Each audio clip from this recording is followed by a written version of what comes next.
ঈদের সময় আপনি দেখতে পারবেন যে খালা এদিকে আসেন, আপু এদিকে আসেন বলে যে কাপড়ের দোকানওয়ালারা রাখতে থাকে, তো ওই যে কর্মীগুলো রাখতে থাকে, তো এদেরও বেতন দিতে হবে বা কমিশন দিতে হবে। উৎপাদন ব্যয়ের যে অধ্যায়, ওই অধ্যায়টা আমরা আজকে এক ক্লাসের মধ্যে ইনশাল্লাহ শেষ করে ফেলবো।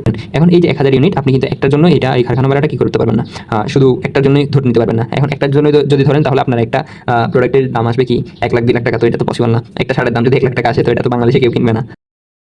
হিসাব বিজ্ঞানের 11 নম্বর অধ্যায়, পণ্যের ক্রয় মূল্য, উৎপাদন ব্যয় ও বিক্রয় মূল্য বা উৎপাদন ব্যয়ের যে অধ্যায়, ওই অধ্যায়টা আমরা আজকে এক ক্লাসের মধ্যেই ইনশাল্লাহ শেষ করে ফেলবো। তো আমাদের যে মূল ধারণা ওটাই দিয়ে শুরু করি, বা আমাদের যে পণ্যের ক্রয় মূল্য, উৎপাদন ব্যয় বা বিক্রয় মূল্য, এগুলো দিয়ে শুরু করি।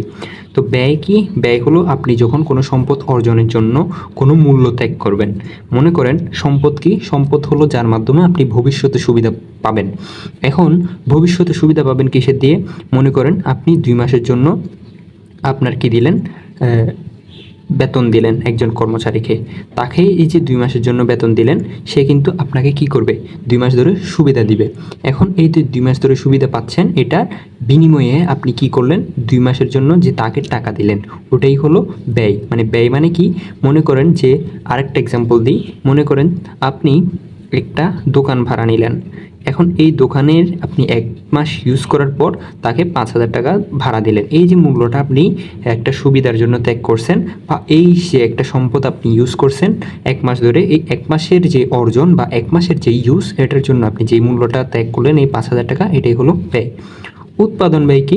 উৎপাদন ব্যয় হলো যখন আপনি কোনো পণ্য বা সেবা সৃষ্টি করার জন্য বা উৎপাদন করতে গিয়ে, বা পণ্যটা একদম ব্যবহার করার উপযোগী করে তোলার জন্য আপনি যেই মূল্য ত্যাগ করবেন। মানে ব্যয় হলো সম্পদ অর্জনের জন্য যেই মূল্য ত্যাগ করবেন, আর উৎপাদন ব্যয় হলো উৎপাদনের জন্য যেই মূল্য আপনি ত্যাগ করবেন, সেটা হলো উৎপাদন ব্যয়। তো এখানে অনেক ধরনের উৎপাদন ব্যয়ের মধ্যে অনেক কিছু ইনক্লুড আছে, যেগুলো আমরা আস্তে আস্তে জানতে পারবো। এখন দেখেন যে ক্রয় মূল্য। ক্রয় মূল্য কি? ক্রয় মূল্য হলো আপনি এখানে এই যে ক্রয় মূল্য, এখানে ধরবেন হলো মোট ক্রয় মূল্যকে আপনি হিসাব করবেন। তাহলে আমরা কিভাবে ক্রয় মূল্যকে ডিফাইন করতে পারি? আপনি যার থেকে কিনতেছেন বা যে বিক্রেতা, ওই বিক্রেতার থেকে আপনি যখন পণ্যটা নিবেন বা কিনবেন, তখন আপনার গোডাউন পর্যন্ত পৌঁছানো পর্যন্ত যেই খরচটা আপনি করবেন, ওই খরচটার টোটাল যে ভ্যালু, ওইটাই হলো আপনার ক্রয় মূল্য। মানে বিক্রেতাকে প্রদত্ত মূল্যের সাথে ক্রেতার গুদাম বা দোকান পর্যন্ত পণ্যটি পৌঁছানো বাবদ যাবতীয় আনুষঙ্গিক খরচ, যেখানের মধ্যে আপনার পরিবহন খরচ, এরপর আপনার লেবারদের মজুরি আছে, এরপর কুলির মজুরি, বা আপনি যখন এটা বাইরের দেশের থেকে আনবে তখন ডক চার্জ বা যে আমদানি শুল্ক, এগুলো সবগুলো ইনক্লুডেড থাকবে আমাদের যে ক্রয় মূল্য ওইখানের মধ্যে। মানে আপনি যে একটা পণ্য কিনতেছেন, ওই পণ্যটা আপনার গোডাউন পর্যন্ত পৌঁছানো পর্যন্ত যত খরচ করবেন, ওই টোটাল খরচই হলো আপনার জন্য ক্রয় মূল্য। বিক্রয় মূল্য কি? আপনি একটা পণ্য উৎপাদন করলেন, তো উৎপাদন করার পর বা আপনি একটা পণ্য ক্রয় করলেন, এই ক্রয় মূল্য এবং উৎপাদন ব্যয়, বা আপনি যখন ক্রয় করবেন, ক্রয় করে যখন আপনি রিটেলার যেগুলো আছে বা পাইকারি ক্রয় করে আপনি খুচরা বিক্রি করবেন, তখন আপনার ক্রয় মূল্য, এবং আপনি যদি উৎপাদন করেন তখন আপনার উৎপাদন ব্যয়ের সকল খরচ, এবং তার সাথে পরোক্ষ যে খরচগুলো থাকে, মনে করেন আপনি পাইকারি কিনে খুচরা বিক্রি করতেছেন, এখানে আপনার বিজ্ঞাপন খরচ লাগতে পারে, এই যে বিক্রির সাথে আপনার বিক্রয় কর্মী যেগুলো আছে তাদের বেতন দেওয়া লাগতে পারে। এরপর আনুষঙ্গিক যেগুলো খরচ আছে, মানে ক্রয় মূল্য বা উৎপাদন ব্যয়, এই দুইটা যে কোনো একটা আপনার হবে। এইগুলোর সাথে আপনি পরোক্ষ খরচ যোগ করবেন, তখন আপনার মোট ব্যয় আসবে, নিট ব্যয় আসবে। ওই নিট ব্যয়ের সাথে যখন আপনার প্রত্যাশিত মুনাফা বা কত পার্সেন্ট মুনাফা আপনি আশা করতেছেন, ওইটা যখন যোগ করে দিবেন, যেই মূল্যটা আসবে, ওইটা হলো আপনাদের জন্য কি? বিক্রয় মূল্য। এখন আমরা একটু ক্যালকুলেশনে যাই বা গাণিতিক সূত্রাবলিতে যাই, যেগুলোর মাধ্যমে আমরা আমাদের যে ক্রয় মূল্য, বিক্রয় মূল্য, মুনাফা বা আমাদের উৎপাদন ব্যয় নির্ণয় করতে পারবো। এখন আমাদের ফার্স্টেই আছে কি? আমাদের যে ক্রয় মূল্য নিরূপণ। তো আমরা আগেই বলেছি যে ক্রয় মূল্য কি? যে গোডাউন পর্যন্ত আসা পর্যন্ত আপনার যা খরচ, এখানে ফার্স্টেই যে মূল খরচটা আছে, প্রধান খরচ, ওইটার সাথে ওইটার মধ্যে আসে হলো আপনাদের পণ্য ক্রয়। মানে আপনি ধরেন 5,000 ইউনিট বা 5,000টি পণ্য ক্রয় করলেন, প্রত্যেকটা 100 টাকা মূল্যের। এখন এই যে 5 লক্ষ টাকা, এই 5 লক্ষ টাকাই হলো আপনার প্রধান খরচ। এর সাথে আমাদের যে প্রত্যক্ষ এবং পরোক্ষ কিছু খরচ আছে, ওইগুলো প্রত্যক্ষ খরচ আছে, ওই প্রত্যক্ষ খরচ সমূহ আমাদের কি করতে হবে? অ্যাড করতে হবে বা যোগ করতে হবে, যেটা আপনার গোডাউন আসা পর্যন্ত পর্যন্ত যেই খরচ, মানে এইখানে আপনার গোডাউনে আসতে অবশ্যই একটা পরিবহন লাগবে, পরিবহনের জন্য খরচ দিতে হবে। যদি আপনি বাইরের থেকে দেশ থেকে আনেন তাহলে আমদানি শুল্ক আছে, এখানে ডক চার্জ আছে। আবার যে আপনি স্টেশন থেকে ওই পণ্যগুলো গাড়িতে তুলবেন, ওইখানে একটা কুলির খরচ আছে। আবার ওই যে গাড়ি থেকে আপনার গোডাউন পর্যন্ত নামাবেন, এখানে একটা মজুরি আছে। এইগুলো সবগুলো ইনক্লুড করতে হবে ক্রয় মূল্য নিরূপণ করার ক্ষেত্রে। এরপর বিক্রয় মূল্য কি? বিক্রয় মূল্য হলো আমরা যেটাই বলছি, বিক্রয় মূল্য নিরূপণের জন্য আমরা যেটা সংজ্ঞায় বলছিলাম ওইটাই, যে ক্রয় মূল্য বা উৎপাদন ব্যয়ের সাথে আপনার প্রত্যক্ষ খরচ বা পরোক্ষ খরচ সবগুলো যোগ করতে হবে। এটার মাধ্যমে আপনার ব্যয় নির্ণয় হবে হলো মোট ব্যয়, এবং এই মোট ব্যয়ের সাথে আপনার যখন প্রত্যাশিত মুনাফা যা অ্যাড করবেন তখন কি হবে, আমাদের বিক্রয় মূল্যটা নিরূপণ হয়ে যাবে বা বিক্রয় মূল্যটা নির্ণয় হয়ে যাবে। তো আমরা তো বলেছিলাম যে প্রত্যক্ষ খরচ কোনগুলো, এখন পরোক্ষ খরচ কোনগুলো? পরোক্ষ খরচ হলো যেইগুলো আপনি বিক্রয়ের সাথে সংশ্লিষ্ট, মানে আপনার বিজ্ঞাপন করতে হয়। আপনি একটা পণ্য বিক্রয় করতে গেলে আপনি যেই গোডাউনে রাখছেন ওইখানে কি করতে হয়, বিদ্যুতের একটা খরচ আছে, আপনার যেই কর্মচারী বা আপনার শোরুমে যেই কর্মচারীগুলো আছে তাদের বেতন দেওয়া লাগে, আপনার দোকান বা শোরুমের যেই ভাড়া, এইগুলো হলো আমাদের পরোক্ষ খরচ, যেগুলো হলো বিক্রয়ের সাথে সংশ্লিষ্ট। এখন দেখেন এই যে ব্যয়সমূহ, এগুলো একটু আমরা দেখি যে কোন ব্যয়গুলো কোন মূল ব্যয়ের সাথে সংশ্লিষ্ট, বা কোন কোন ব্যয় মিলে কোন আসল যেই মেইন যেই ব্যয়গুলো থাকে বা থিওরিটিক্যাল যে ব্যয়গুলো থাকে ওইগুলো আমরা একটু দেখার ট্রাই করি। এখন দেখেন মুখ্য ব্যয় বা প্রধান খরচ, যেগুলো একদম মানে এগুলো না হলে চলবেই না। তো এখানে আছে হলো প্রত্যক্ষ কাঁচামাল, প্রত্যক্ষ শ্রম, প্রত্যক্ষ খরচ। মানে প্রত্যক্ষ যেগুলো ছাড়া আপনার চলবেই না, এগুলো মাস্ট করা লাগবে। তো এগুলো হলো আমাদের জন্য কি মুখ্য ব্যয়। মানে এই যে প্রত্যক্ষ যত খরচ আছে, প্রত্যক্ষ খরচগুলোর মধ্যে যে প্রত্যক্ষ কাঁচামাল, প্রত্যক্ষ শ্রম, প্রত্যক্ষ খরচ সবগুলো যোগ করে যেটা হবে, এটা হলো আমাদের জন্য কি মুখ্য ব্যয় বা প্রাইম কস্ট। এরপর কি আছে উৎপাদন ব্যয়। উৎপাদন ব্যয় কি? উৎপাদনের সাথে সংশ্লিষ্ট সবগুলো। এখন দেখেন মুখ্য ব্যয়। মুখ্য ব্যয়ে আমরা যে কাঁচামাল আনলাম, এই কাঁচামালগুলো যে ফাইনাল প্রোডাক্টে আমরা রূপান্তর করব, এটার জন্য একটা শ্রম বা মজুরি লাগবে, এটা ইনক্লুড করলাম। এইখানে আরও কিছু খরচ আছে, যে আমাদের এই যে কাঁচামাল এইগুলো যে লোড আনলোড করব, এটার একটা মজুরি আছে, পরিবহনের একটা মজুরি খরচ আছে, আমাদের আমদানি শুল্ক আছে, ডক চার্জ আছে, এগুলো হলো প্রত্যক্ষ খরচের মধ্যে পড়ে। এখন এই তিনটা যোগ করে আমরা পাবো হলো মুখ্য ব্যয়। এখন এই মুখ্য ব্যয়ের সাথে যখন আমরা কারখানাও পরিব্যয় করব, মানে আমাদের কারখানার একটা খরচ আছে, কারখানার খরচগুলো কি কি আমরা একটু পরেই জানতে পারতেছি, এগুলো আমাদের শীটে ইনক্লুড আছে। তো এখন দেখেন এই কারখানায় পরিব্যয় যখন আমরা মুখ্য ব্যয়ের সাথে যোগ করব তখন আমরা পাবো হলো উৎপাদন ব্যয়। এবং এই যে আমাদের উৎপাদন ব্যয়ের সাথে যখন আমরা আমাদের প্রত্যাশিত মুনাফাটা ইনক্লুড করব তখন আমাদের কি হবে, আমাদের যে উৎপাদন ব্যয়ের সাথে যখন আমরা পরোক্ষ ব্যয় এবং আমাদের মুনাফা অ্যাড করব তখন আমাদের আসবে হলো আমাদের বিক্রয় মূল্য। কিন্তু এখানে আরেকটা জিনিস আছে, এটা হলো রূপান্তর ব্যয়। রূপান্তর ব্যয় কোনগুলো? মানে আপনি একটা পণ্য রূপান্তর করতে কত টাকা খরচ করতেছেন, মানে এইটা হলো কনভার্সন। মানে আপনি কাঁচামাল ছাড়া যা খরচ, একটা প্রোডাক্ট কিনলেন, এখন ওই যে একটা কাঁচামাল কিনলেন, এখন এই কাঁচামালকে আপনি ফাইনাল গুডে যে রূপান্তর করতেছেন, তো ওই ফাইনাল প্রোডাক্টে যে রূপান্তর করতেছেন মাঝখানে যে খরচটা হচ্ছে ওটাই হলো আমাদের জন্য কি রূপান্তর ব্যয়। মানে প্রত্যক্ষ শ্রম, যেটা আপনার যেই শ্রমিকগুলো কাজ করবে ওই প্রোডাক্টটা বানাতে বা পণ্যটা বানাতে, এর সাথে আমাদের যে কারখানার উপরিব্যয় বা কারখানার রিলেটেড খরচ, ওইটা যোগ করলে আমাদের রূপান্তর ব্যয় বের হয়ে যাবে। মোট ব্যয় কি? মোট ব্যয় হলো উৎপাদন ব্যয় প্লাস প্রশাসনিক ব্যয় প্লাস কি বিক্রয় উপরিব্যয়। উৎপাদন ব্যয় কি? এটা আমরা আগেই বলেছি। প্রশাসনিক ব্যয় বলতে আমাদের যেগুলো কাগজপত্রের মধ্যে কিছু খরচ আছে, ট্যাক্স বা এই টাইপের কিছু খরচ, এরপর আমাদের বিভিন্ন ধরনের ট্রেড লাইসেন্স, এইসব জনিত খরচ। এরপর আমাদের যে বিক্রয় উপরিব্যয়ের সাথে, মানে বিক্রয়ের সাথে যে সংশ্লিষ্ট খরচ, বিজ্ঞাপন, এরপর আপনার বিক্রয় কর্মীদের বেতন, এইসব হলো আমাদের বিক্রয় উপরিব্যয়। এরপর আমরা দেখি যে উৎপাদন ব্যয়ের উপাদানসমূহ, মানে আমাদের এতক্ষণ তো বললাম কোনগুলো যোগ করলে বা কোন কোন খরচগুলো। এখন এই খরচগুলোর আমরা ডেফিনেশন এবং এক্সাম্পল দেখি বা উদাহরণ দেখি আমরা কিছু। তো প্রত্যক্ষ কাঁচামাল মানে প্রধান উপাদান আমরা বলে দিছি, যেগুলো ছাড়া হবেই না। মনে করেন আপনি একটা চেয়ার বানাবেন, এখন এই যে চেয়ার বানাবেন, এই চেয়ার বানাতে আপনার মাস্ট কি লাগবে? কাঠ লাগবে।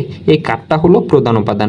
এরপর আপনি কি করবেন? আপনি একটা কাপড় বানাবেন, এই কাপড় বানাতে অবশ্যই আপনার কি লাগবে? সুতা লাগবে। এই সুতাটা হলো কি প্রধান উপাদান, মানে যেটা ছাড়া আপনার প্রোডাক্ট কোনো দিন সম্পন্ন হবে না, ওইটাই হলো প্রত্যক্ষ কাঁচামাল। পরোক্ষ কাঁচামাল কি? এখন মনে করেন যে আপনি একটা চেয়ার বানাবেন, কাঠের সাথে তো কাঠ যোগ করে দিলে কি হয়ে যাবে না? চেয়ার হয়ে যাবে না। এই কাঠের কি মারতে হবে? পেরেক আছে, এরপর আমাদের যে আঠা আছে, এইগুলো সব কিছু প্রয়োজন। এই যে বললাম যে পেরেক, আঠা বা যেগুলো আমাদের সহায়ক সহায়তা করে যে সহায়ককারী উপাদান বা সহায়ক উপাদান বা সহায়তাকারী উপাদান, এগুলো হলো কি যে আমাদের পরোক্ষ কাঁচামাল। বা শার্টের জন্য বা কাপড়ের জন্য আপনার কি লাগবে, এখানে সুতার বোতাম লাগবে, এরপর আরও কি লাগবে, বিভিন্ন ধরনের কালার, এইসব জিনিস হলো পরোক্ষ কাঁচামাল, যেগুলো হলো সহায়তা করে একটা পণ্যকে একদম ফাইনাল গুডে রূপান্তর করতে। এরপর কি আছে দেখি। এরপর হলো আমাদের যে শ্রম বা মজুরি বললাম, তো এখানেও দুই ধরনের শ্রম পাওয়া যায়। একটা হলো প্রত্যক্ষ আর একটা হলো পরোক্ষ। প্রত্যক্ষ কি?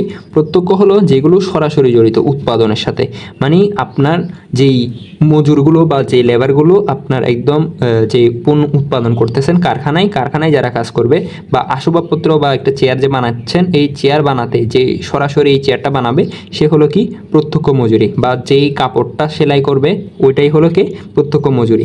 এবং পরোক্ষ কারা? যারা উৎপাদনের সাথে সরাসরি জড়িত নয় কিন্তু সাহায্য করে। যেমন আপনি যে একটা কারখানায় কাজ করতেছেন, এই কারখানার যে দারোয়ান আছে বা পাহারা দিচ্ছে, সেও কিন্তু কি এই কারখানার জন্য একজন মজুরি, বা তার শ্রমটাও আমাদের যে শ্রমের মধ্যে ইনক্লুড করতে হবে, কিন্তু এটা হলো পরোক্ষ মজুরি বা সহায়তা করে আমাদের পণ্যটা রূপান্তর করতে। ঠিক আছে, এরপর দেখি যে আমাদের আরোপণযোগ্য খরচ।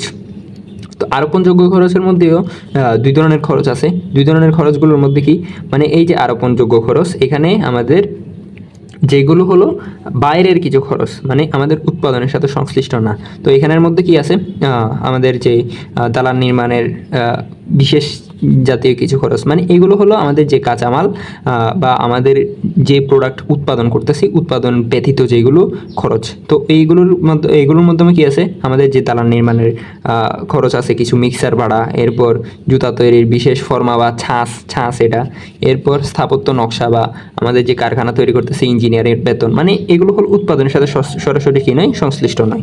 এরপর পরোক্ষ খরচের মধ্যে কি আছে, এগুলো হলো নির্দিষ্ট করে একটি পণ্যের উপর চাপানো যায় না।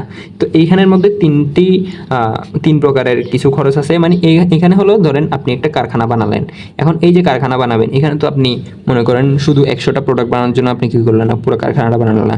এখানে আপনি যতদিন এই ব্যবসায়ী আছেন ততদিন কী করবেন, আপনার প্রোডাক্টটা উৎপাদন করবেন।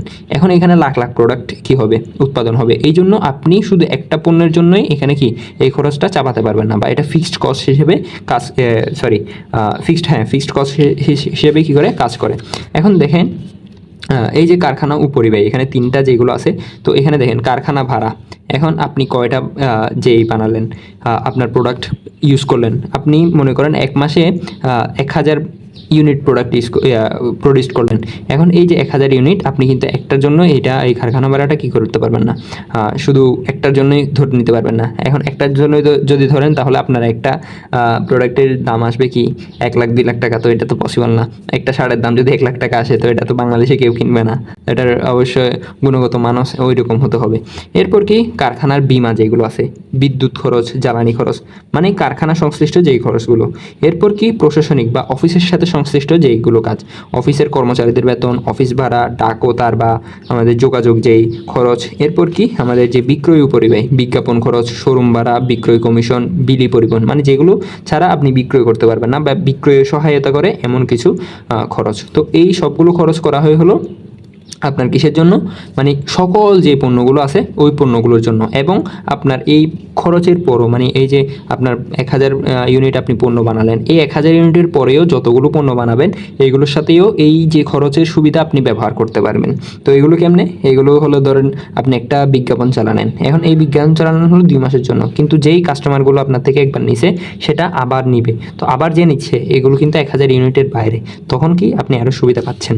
তো এখন দেখেন এরপর হলো আমাদের কি উৎপাদন ব্যয় নির্ণয়ের উদ্দেশ্যসমূহ, বা আমরা কেন উৎপাদন ব্যয় নির্ণয় করব।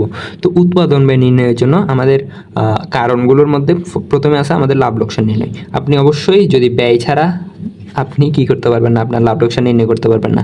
কারণ ব্যয় মানে আমাদের লাভ লোকসান মানে হলো আয় থেকে কি দিতে হবে, ব্যয় বিয়োগ দিতে হবে। আপনি যদি ব্যয় নির্ণয় না করেন বা উৎপাদন ব্যয় নির্ণয় না করেন, তাহলে কেমনে আপনি লাভ লোকসান নির্ণয় করবেন। মজুত পণ্যের মূল্য নির্ধারণ করার জন্য, মনে করেন আপনি প্রথম বছর বা 2026 সালে 1000 ইউনিট প্রোডাক্ট বানালেন, এখন আপনার গুদামে 100 ইউনিট প্রোডাক্ট কি রয়ে গেছে, বাকি 900 ইউনিট আপনি বিক্রি করে দিয়েছেন। এই যে 100 ইউনিট রয়ে গেছে, এটার মূল্য নির্ধারণ করতে আপনার উৎপাদন ব্যয় নির্ণয় করতেই হবে। এরপর কি দায়িত্ব নির্ধারণ বা ব্যয় নিয়ন্ত্রণের জন্য। এখন দেখেন উৎপাদন ব্যয় যখন আপনি নির্ণয় করবেন, তখন আপনার যে প্রকৃত ব্যয় এটার সাথে আপনি কি করতে পারবেন, একটা সংশ্লিষ্ট যোগ করে দিতে পারবেন। এরপর আপনার ব্যয় যখন নির্ধারণ করতে পারবেন বা ব্যয় যখন আপনি নির্ণয় করতে পারবেন, তখন কোন দিকে বেশি খরচ হচ্ছে বা কোন দিকে কম খরচ হচ্ছে এটা আপনি বুঝতে পারবেন।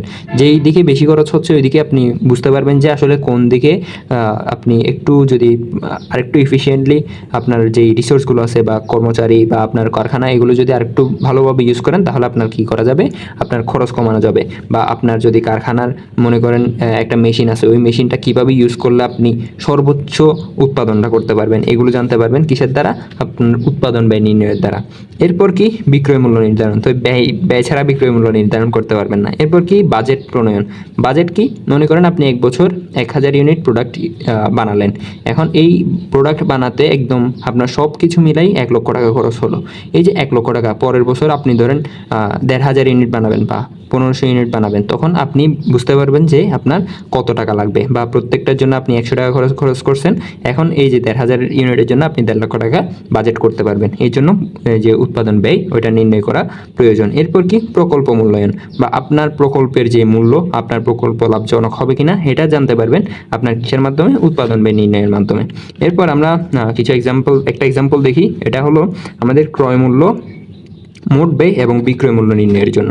তো আমরা কিন্তু আগেই সূত্রে বলেছিলাম আমাদের ক্রয় মূল্য কীভাবে নির্ণয় করতে হয়। ক্রয় মূল্য হলো যে প্রধান খরচ বা আপনার প্রত্যক্ষ যেই খরচ ওইটার সাথে বা আপনার কি করতে হবে, সংশ্লিষ্ট যেইগুলো খরচ আছে, মানে আপনার প্রোডাক্টটা গোডাউনে পৌঁছানো পর্যন্ত যেই খরচ ওইটাই হলো আমাদের ক্রয় মূল্য। এখন দেখেন এই যে 200 পাম্প মেশিন ক্রয় করলো কত টাকা দিয়ে, 5000 টাকা প্রত্যেকটা, তাহলে আমাদের টোটাল মূল্য আসে কত, 10 লক্ষ টাকা। মানে এটা হলো আমাদের একদম ক্রয় মূল্য, ঠিক আছে, মানে যেটা আমরা বিক্রেতাকে দিয়েছি, যার থেকে পণ্যটা নিলাম তাকে আমরা কত দিলাম, 10 লক্ষ টাকা দিয়ে দিলাম। এখন এরপর আমাদের আরও কিছু খরচ আছে, প্রত্যক্ষ যেগুলো খরচ ওইগুলোর সাথে কি সংশ্লিষ্ট, মনে করেন পরিবহনের যে গাড়ি ভাড়া, মানে আপনার পরিবহন বা আপনার গোডাউন পর্যন্ত যে আনার খরচ গাড়ি ভাড়া, ওইটা কত, 20,000 টাকা, ওইটা যোগ করব।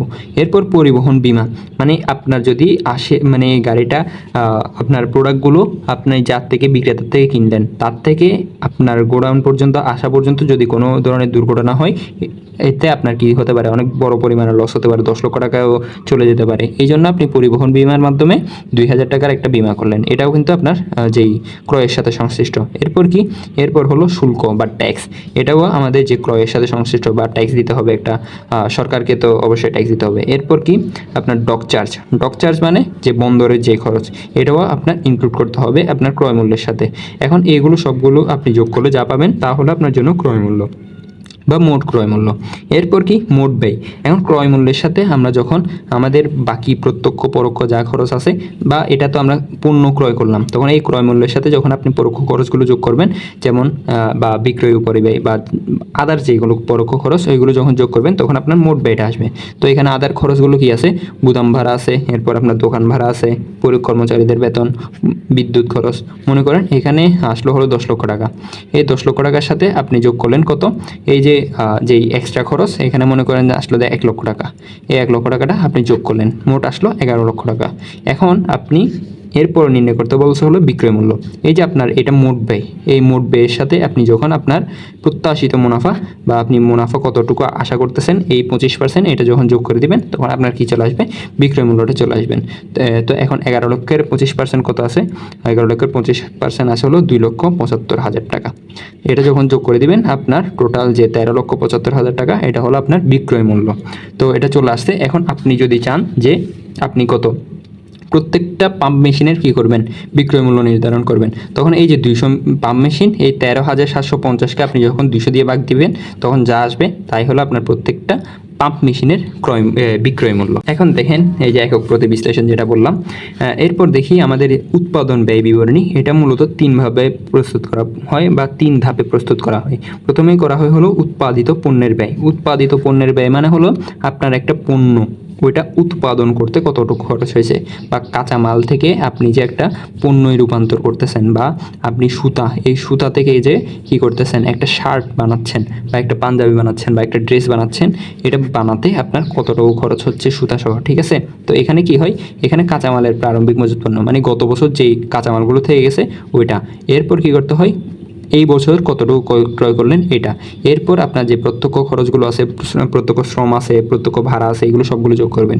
এরপর প্রত্যক্ষ আরও যে আপনার কারখানা পরিব্যয় যেগুলো আছে ওইগুলো যোগ করবেন। এরপর যখন আপনি এখান থেকে সমাপনী মজুত পণ্য বা সমাপনী কাঁচামাল যখন বাদ দিবেন, সমাপনী কাঁচামাল বাদ দিতে হয় কেন, মনে করেন এই যে প্রারম্ভিক মজুত পণ্য এবং প্রারম্ভিক মজুত কাঁচামাল এবং যে ক্রয়, এটা যোগ করে আমাদের মনে করেন আসলো 1000 যে ইউনিট, 1000 ইউনিট আমাদের কাঁচামাল আছে বা 1000 কেজি। এখন এই 1000 কেজি কিন্তু আপনি ইউজ করলেন না, 900 কেজি কী করলেন, ইউজ করলেন আপনার প্রোডাক্ট বানাতে, বাকি 100 কেজি থেকে গেছে। এটা আমরা পরবর্তী বছরে কী করব, ইউজ করব। এই জন্য এটা এই বছরের জন্য নয়, এর জন্য এই আমাদের পরবর্তী যে সমাপনী মজুত পণ্য থেকে যাচ্ছে এটা বাদ দিতে হবে। এবং এর সাথে যখন আপনি এই যে বললাম প্রত্যক্ষ শ্রম, এগুলো সবগুলো যখন যোগ করবেন, এরপর কি আসে আমাদের যে মুখ্য ব্যয় বা উপরিব্যয় বা চলতি কার্যের সাথে যেগুলো সমন্বিত ব্যয় বা আপনার সকল ব্যয় যখন আপনি ইনক্লুড করবেন, তখন আপনার কী হবে, উৎপাদিত পণ্যের ব্যয় নির্ণয় হয়ে যাবে। এরপর কি আছে আমাদের বিক্রিত পণ্যের ব্যয়। বিক্রিত পণ্যের ব্যয় কোনগুলো, মানে আপনার উৎপাদিত যেই পণ্য, ওই পণ্যর সাথে আপনার কি করতে হবে, প্রারম্ভিক মজুত পণ্য যোগ করতে হবে এবং সমাপনী মজুত পণ্য বিয়োগ দিতে হবে। এখন আমরা কিন্তু উৎপাদিত পণ্য যেখানে করছি, এখানে প্রারম্ভিক মজুত এবং সমাপনী মজুত যেটা বলছি এটা হলো কাঁচামাল, প্রারম্ভিক মজুত কাঁচামাল এবং সমাপনী মজুত কাঁচামাল। কিন্তু বিক্রিত পণ্যের ব্যয় যখন আমরা নির্ণয় করব, তখন আমাদের যে পণ্য, বর্তমান পণ্য যেটা প্রডিউসড হয়েছে, এটার সাথে আমাদের গত বছরের যে পণ্যগুলো ছিল প্রারম্ভিক পণ্য, ওই প্রারম্ভিক পণ্যটা যোগ করতে হবে এবং এই বছর যেগুলো বিক্রি করতে পারে নাই বা সমাপনী যেগুলো থেকে গেছে, ওইগুলো সমাপনীটা আমাদের কি দিতে হবে, বিয়োগ দিতে হবে। যা আসবে তা হলো আমাদের জন্য বিক্রিত পণ্যের ব্যয়। এরপর আমাদের কি করতে হবে, বিশদ আয় বিবরণী। বিশদ আয় বিবরণী কেমনে করব, আমরা যখন নিট বিক্রয় থেকে বা আমরা কতটুকু বিক্রয় করলাম, এটা থেকে যখন বিক্রিত পণ্যের ব্যয় বাদ দিব, তখন আমরা পাবো হলো মোট মুনাফা। এখন এই মোট মুনাফার সাথে আমরা প্রশাসনিক এবং বিক্রয় উপরিব্যয় যখন বাদ দিব, তখন আমাদের কি চলে আসবে, নিট পরিচালন মুনাফা চলে আসবে। আমাদের যেটা দেওয়া আছে এটার মাধ্যমে আপনার প্র্যাকটিসটা হয়ে যাবে। আমাদের এখানে ফার্স্টে দেওয়া আছে হলো আমাদের জন্য উৎপাদিত পণ্যের ব্যয় বা আমরা পণ্য উৎপাদন করতে কত টাকা খরচ করছি। দেখেন প্রথমে আছে কি প্রারম্ভিক কাঁচামাল, প্রারম্ভিক কাঁচামালের মজুদ যেটা, ওইটা দিলাম। এরপর আমরা এই বছর যতটুকু ক্রয় করলাম ওইটা যোগ করলাম। এরপর আমাদের বাকি যে খরচ বা আমাদের এই কাঁচামাল ফ্যাক্টরি পর্যন্ত আনা পর্যন্ত যে পরিবহন খরচ, এটা যোগ করলাম। এবং আমাদের যে ফেরত দিলাম, ধরেন কোনো পণ্য যে কাঁচামাল, ওইগুলো আমরা প্রোডাক্ট বানাতে পারবো না, ওইটা আমাদের কী করে দিলাম, ফেরত দিয়ে দিলাম। যা আসছে টোটাল এটা যোগ বিয়োগ করে ওটা হলো আমাদের জন্য কি, আমাদের জন্য কাঁচামালের প্রারম্ভিক মোট কাঁচামাল। এরপর এটা হলো ব্যবহার উপযোগী কাঁচামাল। এখন এখান থেকে আমাদের যে সমাপনী মজুত পণ্য বা যেই কাঁচামালগুলো আমরা এই বছর ইউজ করতে পারি নাই, ওইগুলো বাদ দিলাম। এরপর কি ব্যবহৃত কাঁচামালের ব্যয়, মানে এই যে আমাদের যে কাঁচামাল আসছে এটা হলো আমরা এই বছর ব্যবহার করছি। এরপর আমাদের যোগ করতে হবে হলো প্রত্যক্ষ মজুরি বা আমাদের যে পণ্যগুলো বা কাঁচামাল থেকে আমাদের পণ্যে রূপান্তর করতে যেটা মজুরি হয়েছে, ওটা ওই শ্রমটা গেছে, ওটার মজুরিটা আমরা যোগ করব। এরপর অন্য আর প্রত্যক্ষ খরচ আছে বা বিশেষে মনে করেন এই বিশেষ ফর্মা যেটা আছে, এই ফর্মা হলো মনে করেন আপনি একটা শার্ট বানাবেন, ওই শার্টটা একদম এম সাইজ আছে, এল সাইজ আছে, তো এস সাইজ আছে। যেই বড় বড় গার্মেন্টসগুলো আছে তারা কি করে, একসাথে 1000 শার্ট একসাথে কাটে, যেই ছাঁচ দিয়ে কাটে ওই ছাঁচের একটা ভাড়া আছে, তো ওই ভাড়াটা কি করতে হবে, আমাদের যোগ করতে হবে। এরপর যা আসবে তা হলো আমাদের জন্য মুখ্য ব্যয়, মানে যোগ করে যা আসবে তা হলো মুখ্য ব্যয়।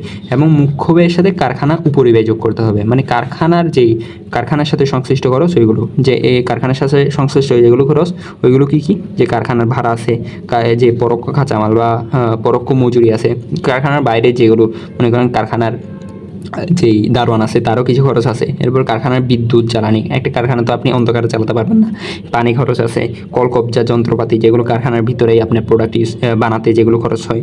এরপর কারখানার দালানের মেরামত খরচ, এটাও যোগ করতে হবে।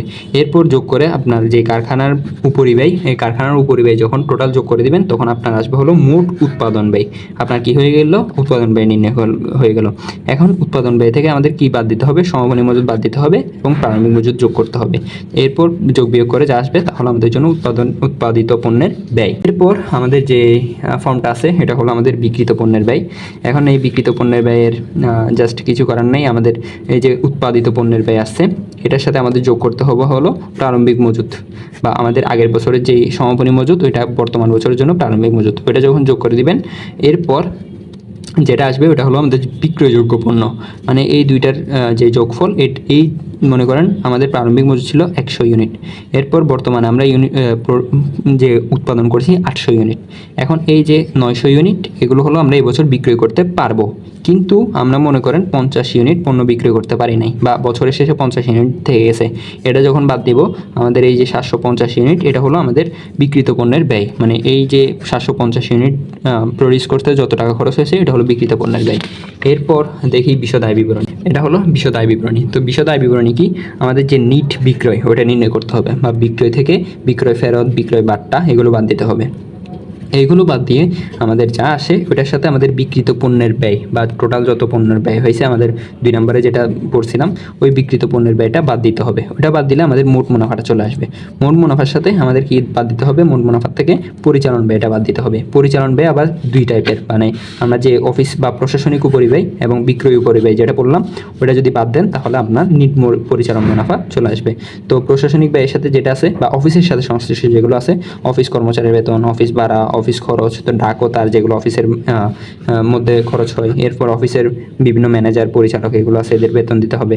এরপর কি আছে আমাদের বিক্রয় ও বিতরণ উপরিব্যয়, মানে আপনার একটা পণ্য, ওই পণ্যটা বিক্রয় করতে আপনার যা খরচ হয়েছে, বিজ্ঞাপন খরচ, শোরুম বা বিক্রয়ের যেই আপনি শো করবেন প্রোডাক্টটা ওই শোরুমের ভাড়া, এরপর বিক্রয় কর্মী বা আপনার যে বাইরে থেকে ডেকে আসবেন ওই মামা খালা, বা এই ঈদের সময় আপনি দেখতে পারবেন যে খালা এদিকে আসেন, আপু এদিকে আসেন বলে যে কাপড়ের দোকানওয়ালারা ডাকতে থাকে, তো ওই যে কর্মীগুলো ডাকতে থাকে তো এদেরও বেতন দিতে হবে বা কমিশন দিতে হবে। এরপর কি বহির্মুখী পরিবহন, এটা হলো ধরেন আপনি একটা প্রোডাক্ট ব্যবহার, মানে আপনি অনলাইনে দেখতে পারবেন যেখানে বলা আছে হলো ডেলিভারি চার্জ ফ্রি। এই যে ডেলিভারি চার্জ ফ্রি দিতেছে তাদের এটা কিন্তু খরচ, এটাও কি করতে হবে, যোগ করতে হবে, যে খরচের সাথে যোগ করতে হবে। এখন এই যে যে পরিচালন ব্যয় এটা যখন বাদ দিবেন তখন আপনার নিট মুনাফাটা চলে আসবে। তো এই পর্যন্তই ছিল আমাদের আজকের ক্লাস। আশা করি বুঝতে পারছেন, আর যদি কোনো কিছু না বুঝেন অবশ্যই আমাদের কমেন্টে জানাবেন। আসসালামু আলাইকুম রহমতুল্লাহ।